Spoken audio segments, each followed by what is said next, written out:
Hello, Adams. This is episode 3 of our Eureka unit, and we're going to focus on research today. So here is your vocab. Airborne means in flight. Charred means burnt. A diaphragm is a thin disc of material that vibrates when producing or receiving sound waves. Dim means not bright. Drawbacks are disadvantages or problems. Ecosystems are systems formed by the interaction of communities of organisms with their environment. So an ecosystem is everything that is in a certain environment, the living things and the non-living things. The English Channel is a body of water that separates England and France. Evaporate is to change from liquid into a gas. Illumination means brightness. Inspire means to lead to. Intricate means detailed or complicated. Isolated means far away from other things or people, so by themselves, far away. Parchment is animal skin that is used as a writing surface. A pendulum is a weighted lever that regulates the speed of a clock. Potential are qualities that may be developed to lead to future successes. So if you have potential, that means you can be really good at something. A sundial is an instrument that shows the time used with the sun. It helps you tell time with the sun. A telegraph is a machine that sends messages across long distances. Tinker means to work at something.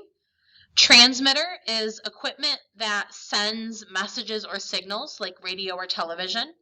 And a vaccine is a medicine to help people immune to diseases. We're not going to use all those words because we're not going to do every invention today, but they're there if you need them. So the first invention we're going to talk about is the light bulb. So every invention we're going to answer, you're going to answer these questions. So you're going to tell me, how does it work? What was used before that was invented? How did it change things? And what would the world be like if it never existed? So we're going to describe a situation that would be different if this invention was never created. All right, so here is the light bulb. Before the light bulb, in the dark. For most of human history, people got up at sunrise and didn't do much after sunset because there wasn't much light indoors, and traveling in the dark was dangerous. People could easily get lost or fall and hurt themselves. Of course, people lit their homes before the light bulb, but there were lots of drawbacks to these early sources of light. Candles, for example, didn't give off much light. Wood fires took a lot of effort to build and gave off unwanted heat when the weather was warm. Some species of whales almost became extinct because the oil in their blubber was used as fuel for oil lamps. Accidental fires were a problem with all of these light sources, and with the gas lamps that became popular in the 19th century. Inventing the light bulb, Edison's innovation.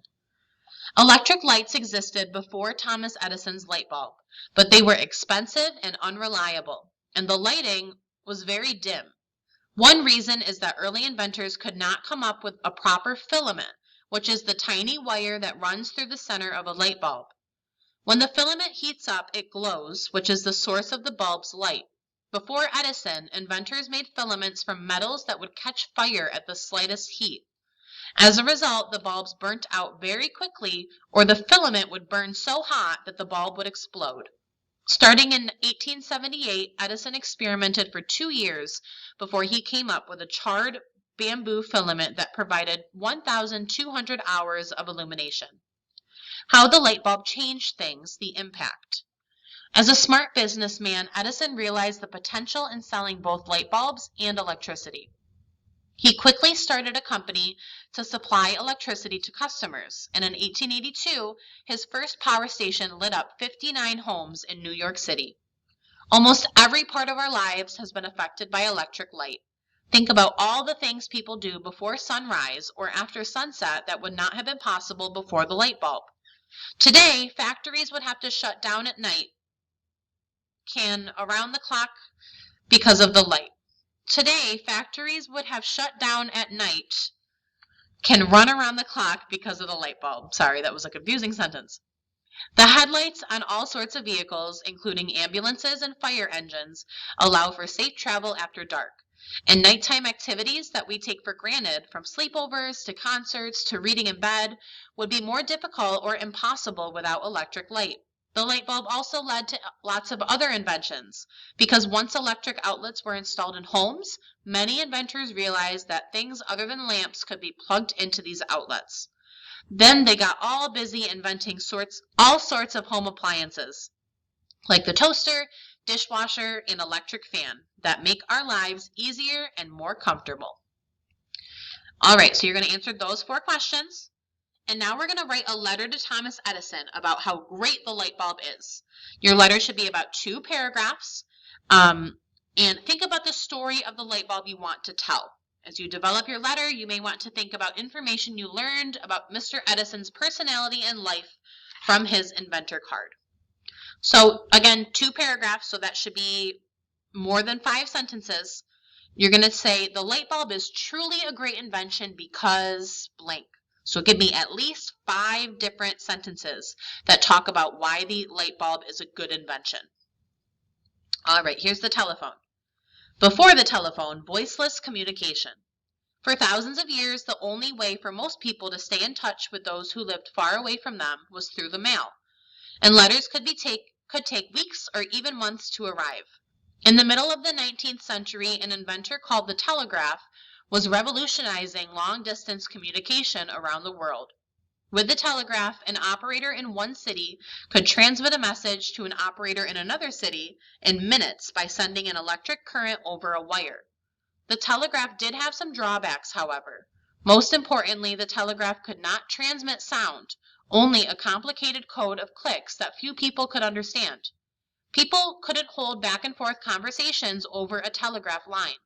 They had to go to special telegraph offices to give their messages to an operator to send, which meant messages were never completely private, and sending a message over the telegraph might require a lot of traveling if you didn't live in a city or town with an office. Inventing the telephone, the voice. The telegraph proved that electrical signals could be sent across a wire. Alexander Graham Bell aimed to send the human voice across the wire by turning it into electrical signals. In 1875, he was tinkering in his lab when he accidentally spilled acid on his plants. He called to his assistant, Thomas Watson, who was in the next room, where the receiver of Bell's invention sat on a table. Eureka! Watson heard Bell's voice coming out of the machine, the first phone call. Bell worked on improving the invention, and the next year, he and Watson had a telephone conversation over a distance of 2 miles. When Bell spoke into the telephone, his voice caused a thin piece of parchment, the diaphragm, to vibrate.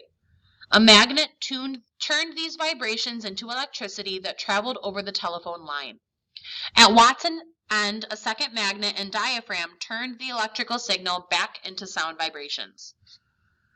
How the telephone changed things, a ringing success.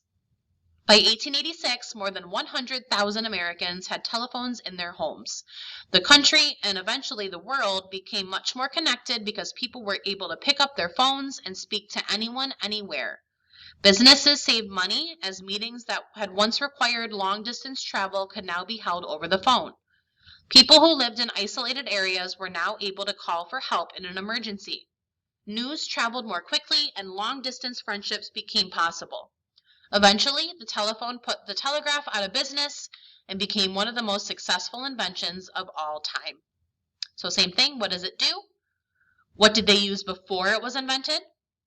How did it change things? And one situation that would be different without the telephone. All right, we've got one letter from Thomas Edison. Let's see what he has to say.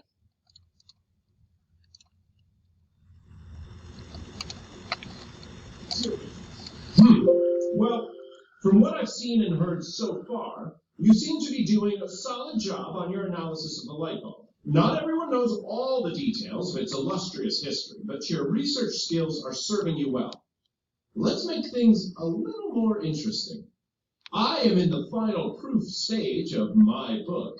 I judge inventions. Obviously, the light bulb is the most important invention of all time, and the light bulb is going on the front cover. But the back cover needs art too. One of the inventions after which your labs are named, but only one, can be that back cover art. Convince me that it should be yours. Okay, so you're going to convince him that it should be yours by giving some information about the airplane and the paper. So here's paper. Before paper, a record-keeping nightmare. Throughout most of history, only a small amount of human knowledge was ever written down. Most knowledge was communicated through spoken words. This meant that what a person knew was limited to what he or she could remember. One reason for this is that writing was very inconvenient. The writing surface made from the papyrus plant in ancient Egypt was extremely fragile. In other parts of the world, people wrote on vellum, a parchment made from animal skin. But vellum was expensive and time-consuming to produce. Almost 2,000 years ago, around the year 105, a man named Kai Lun was keeping official government records for the Chinese Emperor He of Han. At that time in China, people wrote on silk, which was very expensive, or on scrolls of bamboo, which were very heavy and difficult to manufacture. Kai Lun was frustrated with his choices and believed he could come up with a better option, a writing surface that was light, cheap, and easy to make. Inventing paper. Kai Lun experimented with lots of different materials and methods before discovering his winning formula. He mixed tree bark, old cloth, and discarded pieces of rope and fishing nets in a big kettle of boiling water. As the water evaporated, he mashed up the mush that was left into a paste, which he then set to dry on screens in thin layers. As they dried, these layers of Kai Lun's strange mixture hardened into the first sheets of paper. Kai Lun's lightweight invention made writing, transporting, and storing records much easier. Emperor He was very pleased. He rewarded Kai Lun with great wealth. Neither of them could have predicted that a few hundred years later, the Chinese would find two new uses for Kai Lun's invention that would be hugely popular: money, paper money, and toilet paper. How things changed. Kai Lun's invention changed civilization. People could now spread knowledge of science, literature, and art over great distances by carrying paper documents with them when they traveled.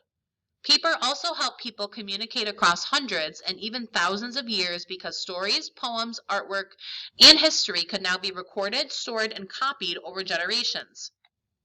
By allowing political thinkers to share their ideas with many people, paper also toppled mighty kings and brought about great revolutions. For example, Tom Paine's Common Sense, a pamphlet that inspired the American Revolution, would not have been read up and down the 13 colonies if it had not been printed on paper. Paper is also used for fun. Coloring books, comics, crosswords, and novels would not exist without paper. Through the spread of books, paper has enabled billions of people to learn to read, receive an education, and read for pleasure. All right, the airplane. Before the airplane, human beings first flew in the year 1783 in a hot air balloon. But people wanted to do more than float in the sky. In the 1800s, a German man named Otto Lilienthal made over 2,000 flights in gliders, motorless aircraft that ride air currents as a bird does in between flapping its wings. As new and more powerful engines were developed, lots of inventors attached them to aircraft frames and tried to fly. They failed because they didn't understand that successful flight requires a pilot to balance and control the aircraft. Orville and Wilbur Wright understood the importance of control. That's why they practiced flying and steering gliders for 2 years before building the Flyer, their first motorized plane. They succeeded in keeping the Flyer airborne at Kitty Hawk, North Carolina in 1903 because they had installed controls to keep the plane balanced and steady. Afterward, they continued experimenting for 2 more years, eventually building the Flyer 3. That plane had improved controls to adjust its pitch, roll, and yaw. These controls are still found on airplanes today. They help planes take off, land, and fly much more safely, especially in bad weather or high winds. It wasn't long before people saw the potential of the Wright brothers' invention. Planes began carrying mail in 1911. In 1914, at the start of World War I, France and Germany used airplanes for military purposes for the first time, permanently changing how wars are fought. I'm going to skip down here. Hundreds of millions of people travel on airplanes every year. I'm going to stop because I'm running out of time. I can only do 15 seconds. So again, what do? What did they do before it was invented?